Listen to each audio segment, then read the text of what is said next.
তো আজকে অ্যালবাম সিরিজের আজ আমাদের চতুর্থ দিন। টেন্টের মধ্যে দেখতে পাচ্ছেন সব কিছু ব্যবস্থা করা আছে। একটা হচ্ছে চাদর পেতা আছে, তার নিচে তোষক আছে, প্লাস হচ্ছে এই যে আছে তার তরফ থেকে সম্মান জানানো হচ্ছে সবাইকে। তো এখানে এই দাদার হাতে দেখতে পাচ্ছেন যে খাদি, দাদা इसको क्या बोलते हैं? খাদি, খাদা, খাদা বলতে হয়। তো এটা হচ্ছে বাগরাকোট লুপ বিচ। তো এখান থেকে lava 58 kilometre, Kalimpong 59 kilometre, Gangtok আছে 161 কিলোমিটার।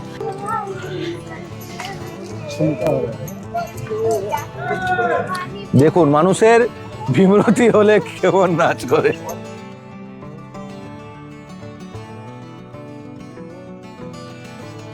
এসে পৌঁছালাম শেষমেশ গাজলডোবা যে ব্যারেজ আছে সেখানে। এটা কি মাছ? বরলি মাছ, তিস্তা নদীর স্পেশাল মাছ বরলি মাছ, 200 টাকা প্লেট। সেই গাজলডোবা ব্যারেজ, ওই পাশ থেকে জল ছেড়ে আসছে, এখানে নৌকায় পাল তুলে দিয়েছে। এরপরে আমরা চলেছি একদম কারেক্ট, আমরা চলেছি পরিযায়ী পাখি দর্শন করতে। এখানে দেখতে পাচ্ছেন যারা ওয়াইল্ড লাইফ ফটোগ্রাফি করে তারা কিন্তু এখানে মাঝে মাঝে ঘুরতে আসে, কারণ এটা ওয়াইল্ড লাইফ ফটোগ্রাফির ক্ষেত্রে একটা স্বর্গ বলা যায়। তো আমাদের পেয়ারা রেডি হয়ে গেছে, ও প্লেটে প্লেটে ভাগ করে দিচ্ছে। টোটাল আছে আমরা এখানে 5 জন। একাতে সুপারি দিতে হবে না।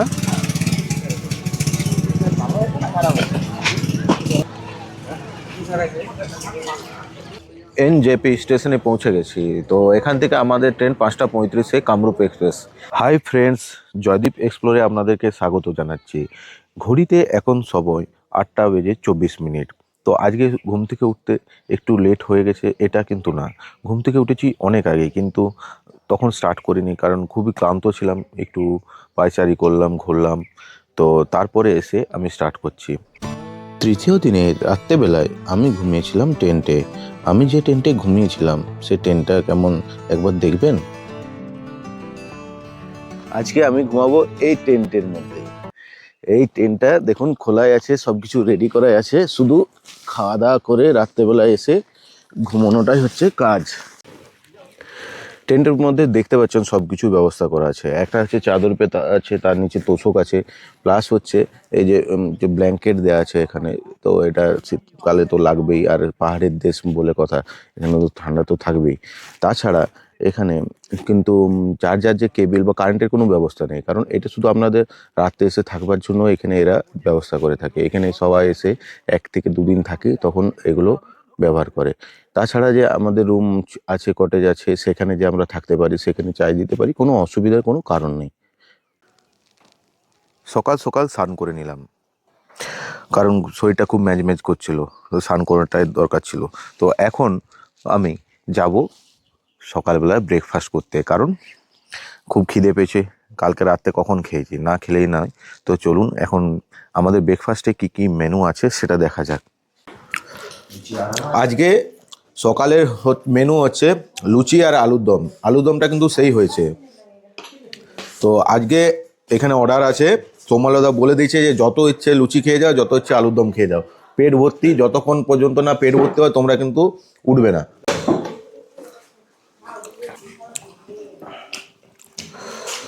আমাদের ব্যাগপত্র গোছানো হয়ে গেছে, পুরো রেডি।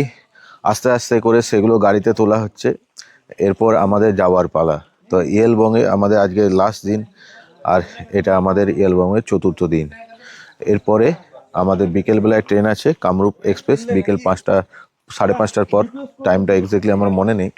তো এখন পেছন দিকে দেখতে পাচ্ছেন যে গাড়িতে ব্যাগ গোছানো চলছে, আর আগের দিকে কি চলছে দেখবেন। এখানে যাবার আগে এই যে রেজিস্টার খাতা দেখছেন, এখানে সবার নাম, ফোন নাম্বার, কোথা থেকে এসছেন বা ইন আউট টাইম, এগুলো লিখতে হবে। তো আমরা এখন রেডি হয়ে বেরিয়ে যাচ্ছি। তো আমাদেরকে এখানে ইয়েলবং যে হোমস্টে আছে তার তরফ থেকে সম্মান জানানো হচ্ছে সবাইকে।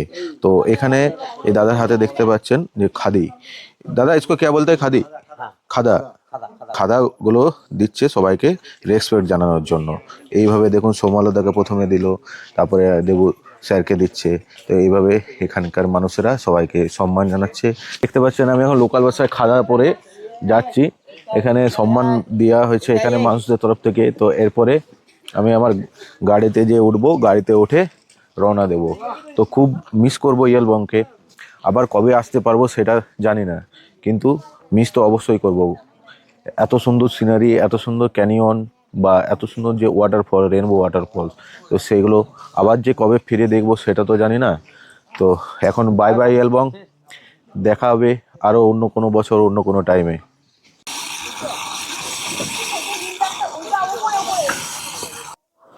আসবার সময় আমরা কিন্তু বাগরাকোট লুপ ব্রিজে দাঁড়াতে পারছিলাম না, কারণ পুলিশের জন্য রেস্ট্রিকশন জোন। কিন্তু ফিরবার সময় আমরা এই বাগরাকোট লুপ ব্রিজের কাছে দাঁড়ালাম। এটা হচ্ছে বাগরাকোট লুপ ব্রিজ। তো এখান থেকে lava 58 kilometre, Kalimpong 59 kilometre, Gangtok আছে 161 কিলোমিটার। এটা এখানে লেখা আছে, কিন্তু আমি আপনাদেরকে জুম করে যদি দেখাতে চেষ্টা করি, আপনারা যদি দেখতে পান অস্পষ্ট চলে আসবে। তো যাই হোক, তো এটা হচ্ছে, তো এখান থেকে যেটা বলছিলাম, লাভা হচ্ছে 58 kilometre, Kalimpong 59 kilometre, Gangtok 161 kilometre. এটা NH 717-এ পড়ে। আপনারা নিউমাল স্টেশন থেকে যখন ইয়েলবং দিকে আসবেন, তো সেইখানে হেয়ার বেন্ড, মানে রাস্তা এতটা 180 ডিগ্রি ভাবে বাঁকা, তো এই ধরনের দুটো হেয়ার বেন্ড পাবেন। তারপরে যখন কালিম্পং যাবেন সেখানে আরও বেশি করে পাবেন। তো এগুলো দেখতে খুবই ভালো লাগে, কারণ পাহাড়ের মধ্যে ঘুরিয়ে পেঁচিয়ে রাস্তা, তো সেটা একটা পাহাড়টাকে আরও ভালো বেশি করে সুন্দর করে দেয়।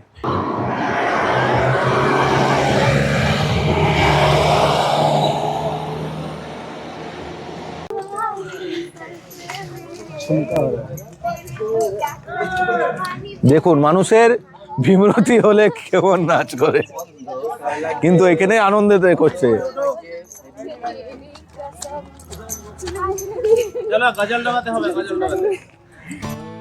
ইয়েলবং ভিলেজ থেকে আপনার গাজলডোবা ব্যারেজ পড়বে প্রায় 51 কিলোমিটারের মতো, আর গাজলডোবা ব্যারেজ থেকে NJP রেলওয়ে স্টেশনের দূরত্ব হবে 27 কিলোমিটারের মতো।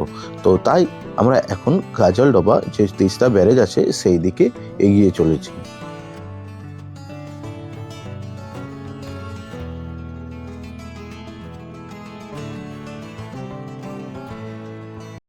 ইয়েলবং হোমস্টে থেকে গাড়ি ছাড়ার পর প্রায় 1.5 ঘন্টা টাইম লেগে গেল, কিন্তু এত টাইম লাগার কথা না, সবাই ছবি আর ভিডিও তুলতে ব্যস্ত। তো আমরা এসে পৌঁছালাম শেষমেশ গাজলডোবা যে ব্যারেজ আছে সেখানে। এটা কিন্তু পুরোটাই তিস্তা নদী জুড়ে অবস্থিত বা তৈরি করা হয়েছে। তো এখন আমি এই গাজলডোবা যে ব্যারেজের কাছে মার্কেট আছে, সেই মার্কেটটা একটু ঘুরিয়ে দেখাবো, তারপর এখানে যাব বোটিংয়ে। এখানে যে গাজলডোবা ব্যারেজকে কেন্দ্র করে এত সমস্ত দোকান তৈরি হয়েছে। এখানে আপনারা খাবার অর্ডার দিতে পারেন বা আপনারা খেতেও পারেন সঙ্গে সঙ্গে। তাছাড়া অর্ডার দিলে যেমনভাবে চাইবেন সেভাবে এখানে বানিয়ে দিবে। প্লেট কত করে দাও? এটা হচ্ছে বাগদা চিংড়ি, প্লেট হচ্ছে 100 টাকা করে। কত পিস থাকবে? 7 পিস থাকবে। আর এটা হচ্ছে, এগুলো কি, এগুলো চিংড়ি মাছের, চিংড়ি বড়া। এগুলো একটা পিস কত? 20 টাকা করে। এটা কি গো? আরে এই চিংড়ি পিসগুলো কি করা হয়? ওটা তো পিস সিস্টেম। পিস সিস্টেম ভেজে দেওয়া হবে। 70 টাকা পিস। এই চিংড়ি মাছগুলো 70 বলছি। এখানে 80 টাকা পিস এগুলা। ওগুলো হচ্ছে 80 টাকা পিস। এগুলো ভেজে দিলে 80 টাকা পিস। এটা হচ্ছে 70 টাকা পিস।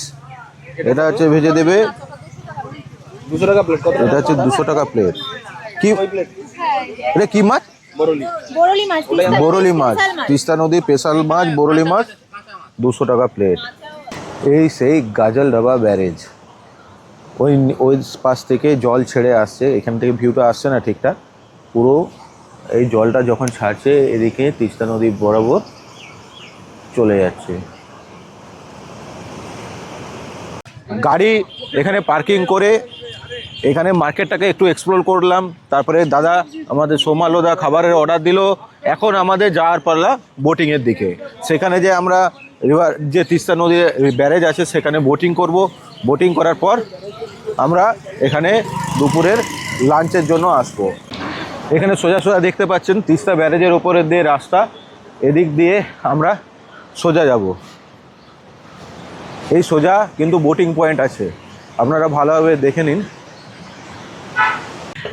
এখানে লেখা আছে দেখুন, welcome to Gajoldoba boating point. এখান থেকে আমরা বোটিংয়ের জন্য টিকিট কাটতে পারবো। তো আপনারা দেখতে পাচ্ছেন আমরা বোটিংয়ের জন্য নিচের দিকে নামছি। কত কি রেট, এখন বার্গেনিং চলবে, তারপরে আমরা বোটিংয়ের জন্য বোট ঠিক করব। তো এখানে সারি সারি দিয়ে বোট দাঁড়িয়ে আছে। আমাদের নৌকায় পাল তুলে দিয়েছে, এরপরে আমরা চলেছি পরিযায়ী পাখি দর্শন করতে। একদম কারেক্ট, আমরা চলেছি পরিযায়ী পাখি দর্শন করতে। যদি পাই দর্শন। পাবো অবশ্যই কিছু না কিছু, যদি পাই আপনাদের সামনে তুলে ধরবো, আর যদি না পাই আমার কপাল আপনাদেরও কপাল। এখানে দেখতে পাচ্ছেন যারা ওয়াইল্ড লাইফ ফটোগ্রাফি করে তারা কিন্তু এখানে মাঝে মাঝে ঘুরতে আসে, কারণ এটা ওয়াইল্ড লাইফ ফটোগ্রাফির ক্ষেত্রে একটা স্বর্গ বলা যায় এই জায়গাটাকে।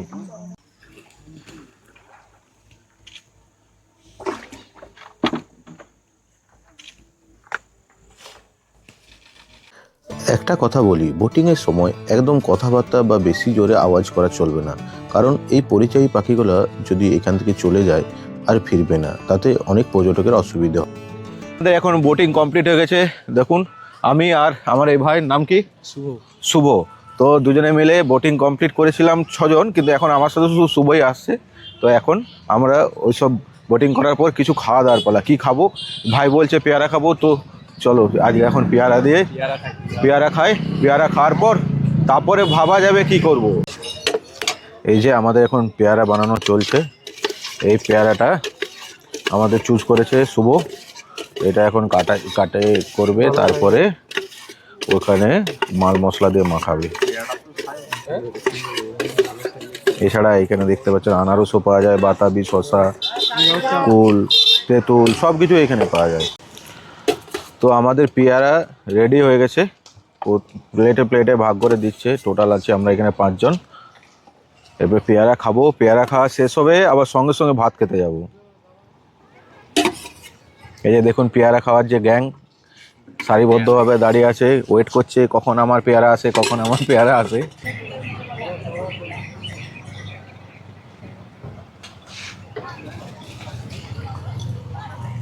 আমাদের পেয়ারা খাওয়া কমপ্লিট হয়ে গেছে। তো এখন আমাদের অর্ডার দিয়েছিল বালাজি হোটেল গাজলডোবাতে। এই গাজলডোবার বালাজি হোটেলে যে এখন আমরা দুপুরের লাঞ্চ খাবো। লাঞ্চে আমরা নিলাম থালি সিস্টেম খাবার। তো এই থালিতে আছে একটা আছে, এটা কি বলে, কোয়াশের তরকারি না, কোয়াশের তরকারি, স্যালাড, আলু ভাজা, ফুলকপি আলুর তরকারি, মুসুরির ডাল, পেঁয়াজ দিয়ে ভাত। আসতে চলেছে কাতলা মাছ এবং বরলি মাছ, যা উত্তরবঙ্গের স্পেশাল। কোয়ালিটি খুব ভালো ছিল, দামটাও আয়ত্তের মধ্যে, 180 টাকার মধ্যে হয়ে গেছে। আর তারপরে খাওয়া দাওয়ার পরে একটা মুখশুদ্ধি বা পান না খেলে হয়, এখানে একদম হোটেলের সামনে পাওয়া যাচ্ছে মিষ্টি পান। সব কিছু মশলা দিয়ে এখন মিষ্টি পান খাবো। একটাতে সুপারি দিতে হবে না?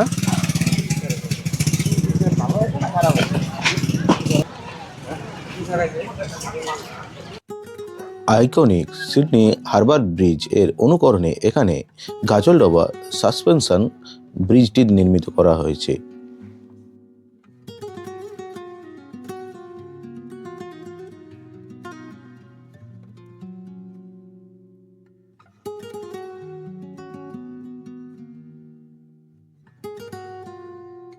আমরা এখন এনজেপি স্টেশনে পৌঁছে গেছি। তো এখান থেকে আমাদের ট্রেন 5টা 35-এ কামরূপ এক্সপ্রেস, যেটা পুরো হাওড়া পর্যন্ত যাবে।